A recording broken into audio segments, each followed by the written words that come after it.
सूत जी कहते हैं, साधु महात्माओं, आपने बहुत अच्छी बात पूछी है। आपका प्रश्न इन तीनों लोकों को हित करने वाला है। मैं गुरुदेव व्यास का स्मरण करके आप लोगों के स्नेहवश इस विषय का वर्णन करूंगा। आप आदर पूर्वक सुने। सबसे उत्तम जो शिव पुराण है, यह वेदांत का सार सर्वज्ञ है तथा वक्ता और श्रोता का समस्त पाप राशियों से उद्धार करने वाला है। इतना ही नहीं, यह परलोक में परमार्थ वस्तु को देने वाला भी है। कलि की कल्मश राशि का विनाश करने वाला है। उसमें भगवान शिव का उत्तम यश का वर्णन है। ब्राह्मणों, धर्म, अर्थ, काम और मोक्ष, इन चारों पुरुषार्थों को देने वाला वह पुराण सदा से ही अपने प्रभाव की दृष्टि से या विस्तार को प्राप्त हो रहा है।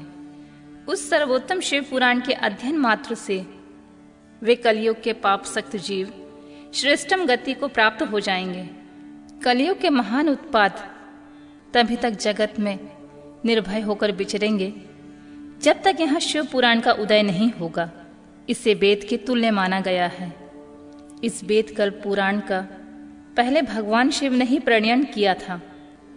विद्येश्वर संहिता, रुद्र संहिता, विनायक संहिता, उमा संहिता, मातृ संहिता, एकादश रुद्र संहिता, कैलाश संहिता, शतरुद्र संहिता, कोटि रुद्र संहिता, सहस्त्र कोटि रुद्र संहिता, वायवीय संहिता तथा धर्म संहिता, इस प्रकार पुराण के 12 भेद या खंड हैं। ये 12 संहिता अत्यंत पुण्यमयी मानी गई हैं।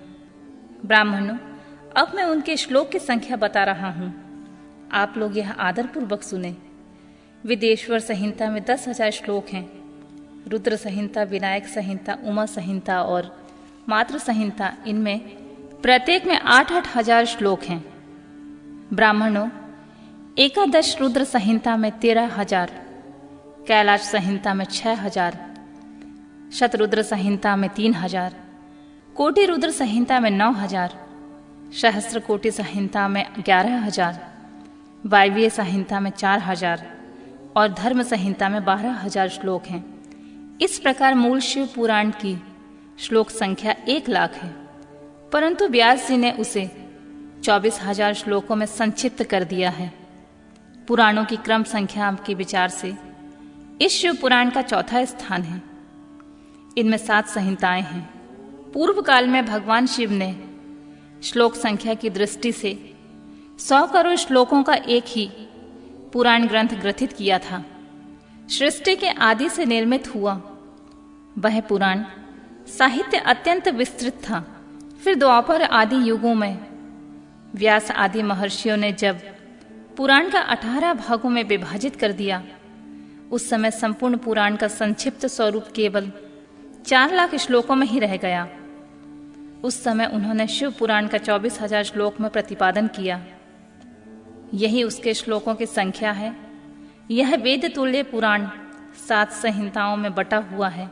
इसकी पहली संहिता का नाम विद्येश्वर संहिता, दूसरी रुद्र संहिता समझनी चाहिए, तीसरी का नाम शतरुद्र संहिता, चौथी का कोटि रुद्र संहिता, पांचवी का उमा संहिता, छठी का कैलाश संहिता और 7वीं का नाम वायवीय संहिता है। इस प्रकार ये 7 संहिताएं मानी गई हैं। इन 7 संहिताओं से युक्त दिव्य पुराण के वेद के तुल्य प्रमाणित तथा सबसे उत्कृष्ट गति प्रदान करने वाला है। यह निर्मल शिव पुराण भगवान शिव के द्वारा ही प्रतिपादित है। इसे शैव शिरोमणि भगवान व्यास ने संक्षेप में संकलित किया है। यह समस्त जीव समुदाय के लिए उपकारक, विविध तापों में नाश करने वाला, तुलना रहित एवं सत्पुरुषों को कल्याण प्रदान करने वाला है। इसमें वेदांत विज्ञानमय प्रधान तथा निष्पट धर्म का प्रतिपादन किया गया है। यह पुराण ईर्ष्या रहित अंतःकरण वाले विद्वानों के लिए जानने की वस्तु है। इसमें श्रेष्ठ मंत्र समूहों का संकलन है तथा धर्म, अर्थ और काम, इस त्रिवर्ग की प्राप्ति का भी साधन है। यह उत्तम शिव पुराण समस्त पुराणों में श्रेष्ठ है। वेद वेदांत में वेद्य रूप से विलसित परम वस्तु परमात्मा में इसका गान किया गया है। जो बड़े आदर से इसे पढ़ता और सुनता है, यह भगवान शिव का प्रिय होकर परम गति को प्राप्त कर लेता है।